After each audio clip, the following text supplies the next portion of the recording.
Whakalofala here to hane e tau wala tala tutupu ke lata mai a whiawhine. Good evening. In our news bulletin for tonight, whakahoko e whala tau whakatutalaanga ke whahita pune ke lata e mai te whahe fōwhang matangi. An mua tini ke lata mai fōwhang he tahi. Kau whakataha e tau whahinga hua e whakatuwhono e tau whakakuanga nei. Ne hoko mai e whala te pulotu mai kau taha SPC. Wala taha mai whahe fōwhang matangi ha Australia ke langmatai atua i ke tau whakakuanga nei. Whakamua ke lata e mulu tōle te whahinga hua he whakatawhonu ne kuanga hua mai mātutaki ke he whakaonganga e tau koloa. Ke tō whia tunga e te whahi fusika, mō whahi moa mai whakawhanwhikau, te whahi whakawhiri mai whawhu kelekele mai whahi ne whahinga mai whakapiritania koe maritime.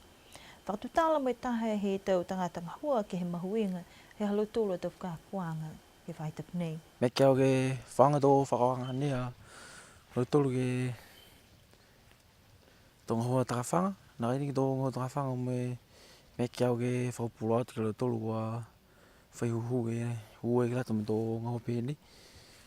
Nā rini he tō tangata whusika whaki pia atu ki halo tōle ni kua whiamanako e ki iloa, hā koe te mene pē ko mera tō ki whakamei. E whahinga hoa whawha matangi, me ki ke whakapura e tō iloanga ki tō ngā pēni, mai whakamukamuka ki tō whikau. Nāng tō mena whōkua ki se e aho nei, tunga ia kua tuka te lautolu tō matanga hoa whaka-scientific. Ke nākai ni ki loa ni lautolu ai kua tuka lautolu ki pāra kua meke tō tanga hoa e iniwe ki mam. Koe whakakuanga ke ua ki ne kua hawhangia i whakalaulahi atu ke lata mai whalwa tamutakau e motu ne kua lauia tonu whoki ke he tau whakaranga mai tau whawhangi tahi. Whakatutala whoki mai e taki ke whahi whawhangi tangi ke iloa koe aonga whiwhi e tau whakaranga pene ke lata i me te whahinga hua. Ke lata mai whakalaulahi atu e hamautulu a matutakianga ke he tō tangata whisika e motu.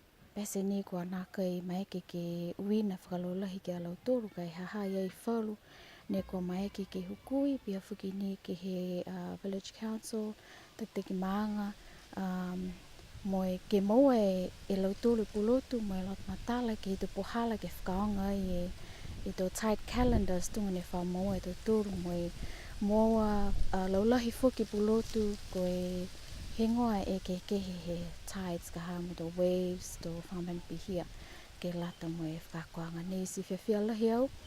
Ha kua maike mdakau SPC, piha whuki ni mo e tātangata ni hau i Australia Bureau of Meteorology, ke maike ke tausia e tō whakakuanga.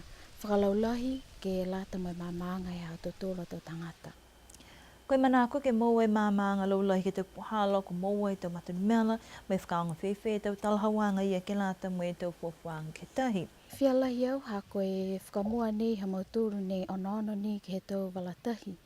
He hatutulu motu mo e Pasifika, mo e moa e matutakianga mo e hatutulu ta tangata. Si koe ono atu ki mua, ke whai, tunga pe whai whakailoanga ke lata mo e ta tangata o tahi. Hangawia ni ke he tau fofua vevela he whungatahi. Pihia whuki ni mo e ono ki matutaki e tau whihangaianga ha mauturu mo e whalua whahinga hua. Ke siaka hai matutakianga ia mo e maama e tau whalonga hua. Ki lunga he hata tūlo motu mo e kisia i naka ilahi e kisianga. He tonga hua pehe nei ki lunga he hata tūlo a ocean and marine areas. Ai whalahi si tunga nei a whakisia ke ha mautolo tau fufuang he tahi. Ai manaki ke pehe ka hako lohi ke tau mga aho. Ha ai fu ke tau manatu mai he tau mamatua. Ke whala mga aho nā kai hako e tau fufuanga. Koe eke ni ke hae tau fufuanga ni ke lata mo niwe katoa. Kai hai e tau mataputu he tau maanga taki taha. Ne ke he tau lauianga mai he tau tides. Si mamana ki lahi ke horo ni taki e matutakianga mauturu me tau whainga hua. Pia whuki ni ke alo tūru he tau maanga tau mamatua fuki he moto tau tū hako lahi ke mga hone ki sia i hiki ki anga mataingi si mai ke e mena ia ke lau ia i tau kaitahi tau tū he moto mo e tuanga he tahi e takolunga he tahi po ke tawalalo he tahi si amamanaki ke holo ki moe ngā hua nei ke ha matoro whai ngā hua me mai ke matoro ke whakalolahi atu fuki e tau langmatai ke tau tangata tau tū moto. Whakakatoa toa e tau whakakuanga ke hau nei, mai amana ki kua mahomo atu e tau hua pia fuki ni mo e whakalaulahianga he tau loto matala, mo e whakaonganga he tau matunumala nei ke lata me motu. Niue's Meteorological Service is getting support to improve ocean condition forecasts with a national training workshop program held this week. The workshop program has been designed in two parts. The first focused on technical training for the Niue Met Service staff and other government agencies, with focus on marine meteorology, introduction to ocean data tools, including tide calendars, tide gauge data, and the Pacific Ocean Portal. A part of the Climate and Ocean Support Program in the Pacific, or COSPAC, which is an Australian-funded project. It started in 2012 with the aim of improving access to and application of climate, oceans and sea level data around the Pacific. So we work a lot with the Met Services and with other ocean stakeholders, particularly in our team. And we work closely with the SPREP team also on the climate side of things. So we've been working on this particular workshop. We've been honing it and tweaking it and delivering it in a lot of different countries. We were in Tonga and Tuvalu last year and Republic of Marshall Islands, as well as the Solomon Islands the year before that, and Cook Islands. So we're really happy to be here in Niue this time. And we've worked with the Met Service to put together the program so that it does both some technical work and then also some stakeholder consultation to ensure we're getting the feedback from ocean information users and people who rely on oceans for their livelihoods.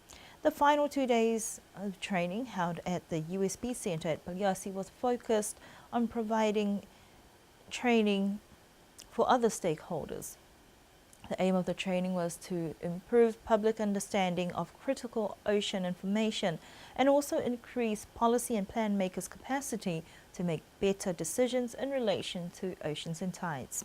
With ocean science, I find people often feel a little bit more comfortable because they have some base knowledge about things in the ocean. Pacific Islanders in particular, they're living right beside the ocean. They're aware of things like tides and maybe storm surges and sea level changes.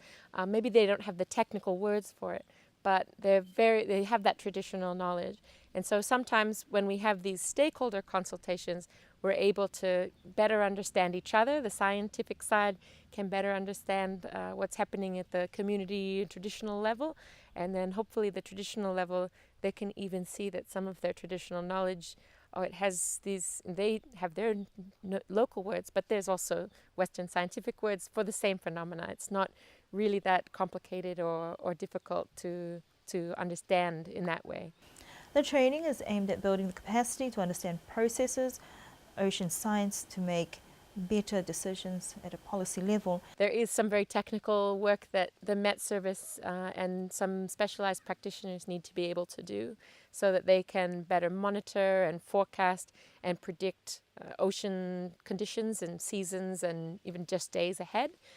So that was what we were looking at on the first 2 days with a smaller group of trainees, and we did even a little bit of an oceans wave model training. So a wave model takes numbers and can spit out a prediction of, based on your bathymetry, based on the bottom of the ocean and the wind and different wave parameters, what you might expect to see in terms of heights of waves and inundation on a given day or given certain conditions. And the workshop concluded today with a celebration of World Meteorological Day that is held on the 23rd of March. This was to highlight the critical work and achievements of the Niue Meteorological Service supporting sustainable, climate-ready development. Koe aho nei, koe aho ua maua ia masini ko whamailanga i he lalulangi e aho vai mai lalulangi mai kau whataha i whakaniwe. Kai hanga ia ni e taule kua ke te wai poke tawana he vai he motu, e te kumkumianga ne ko mō mai ke tau e ko male, ko aho nei ko whakamana te aho vai lalulangi. Moe inga sia te motu takitaha ke liu whakamana tu e mahuenga he vai me te pāle ke liveki, moe pui pui e koloa nei. Haha ie o non wanga ke he tau whahi whakatufunga sia poke takataka i motu. Tau pāle ke pui pui e tawana he vai. Haha ie o non wanga ke he vai ha koe koloa mahuinga ke lata mo e te mumu i tangata. Si mai longa ngai a fuki ni ke hata tula motu whalatolo te kaina kua nā kai vai ke he whihi vai tapu ha kua tua na lotoro ke tau vai uha i loto he tau tula vai ke mga nei. Longa nai fuki e tau lamata ianga mai he whakatu whona ni sila ni ke lata mita whahi vai motu kai nā kala mahina mita kia koe whakangahua a whē. Koe taule kua ke he vai he hata tula motu, tu mawanga ia ni e tau hata kianga fuki, ke tune vai ka kua iloa mai ni taktuai, e tau maanga ko toi, hiku tawa ke moha kupu. Koe ke e aho vai he lalulangi mō liu whakamanautu ke tau tangata, ke whakamalolo e tau ngahua ke he lewe kianga he vai. World Water Day is being commemorated today with a focus on the importance of fresh water and advocating for the sustainable management of freshwater resources. This year's theme is Nature for Water, that explores how we can use nature to overcome the water challenges of the 21st century. Niue has its own challenges with the contamination of the island's water resource that was confirmed last year. The Niue Water Division and Public Health have been working collaboratively to deal with this situation. New Zealand has also offered support to assist with water infrastructure, but it is unclear when these funds will be made available. Meanwhile, there are a few households who have limited or no access to consistent water sources and are relying on water storage tanks that are quickly depleting. The villages of Toi, Hikitawake and Hakupu have been cleared for drinking water, whilst the remainder of the island has been advised to continue boiling water. Toholong e tau tangata niwe New Zealand ni ne kua tolo atu ai ke te whakaholoanga ASB Polyfest ke whahitapu e kua maoli ke mamata atu ai ke te whakawhiawhianga kōli mai lolonga e tau aonga tukulunga i Okalana. O whenonga tu paua ke fuki e taha matakau mai he aonga tukulunga koe whakaholoanga Polyfest koe tahani e tau whakaholoanga mahuinga mua atu ke lātai mo e tau whānau atu Pasifika ne ko momoi haki i New Zealand. Wai inga sia tau aonga tukulunga mai whakatātai e tau puhala kōli ka mata mai ki mtaanga, koe tau meke, tau takalo whakausia i mta lolongo tapu. Hoko mai pauaki fuki e whalala mai Australia ko Miss Niue Aotearoa, ko Valencia Lama, whakataha atu ia ke Polyfest. Longa nei mai alo tōru ne hoko atu ai ke he tau whakatātanga he tau kōli, ko hopi tau kōli mta lolongo he tau whānau aonga tukulunga, ko mai ke ni ke tōru e tau tutuanga. Tu tōru ai e mtakau hai Alfriston, e ko tausi ai e ki whangamui hangawi a ke hokumayanga he talamitaki ki niwe. Tu ua e aonga ko Tila Sao, te koe aonga ne kua kautu ke lata i mo e tau kōri he tau niwe he tau nei, koe aonga he tau whanau whene koe Auckland Girls Grammar. Whakakatoa toa e tau whakaranga Polyfest ke he ahawha yume ko mole. Koe mga nei, hai ei ta whakaroanga ne whakaingoa e ko Pasifika, ne kua amamuna ki atu ki ai ke ue aho. Niueans around Auckland crowded the Niue stage at the ASB Polyfest to watch students from different high schools in Auckland perform cultural performances. This year, the Niue High School Culture Group made a special guest appearance. Schools gathered to perform cultural Niuean dances. From the beginning, they had taime, meke, takalo, and also different church hymns. The Niue stage theme this year was Thread the Fibers of Humanity, thread the fibers of spiritual well-being, bind together the essence of cultural identity, weave together the diverse cultural awareness. The final placings for the Niue stage this year: in third place was Alfriston College, second place went to De La Salle College, and the winning group this year was Auckland Girls Grammar. The next event for the Pacific Island communities is Pacifica Festival, which started today and will run for 2 days. That concludes our news bulletin for tonight. Do join us again for our next news bulletin next week. Do enjoy the weekend ahead. Pēnā e te wala tāle tutupu ni ko mō mai ke lātu mea whiawhine amna ki ke liriu whilewe pēnei ke whahitapu hau ke mriuni o ki o ki maha tapu ni hanga o te kei no no whā munini pō.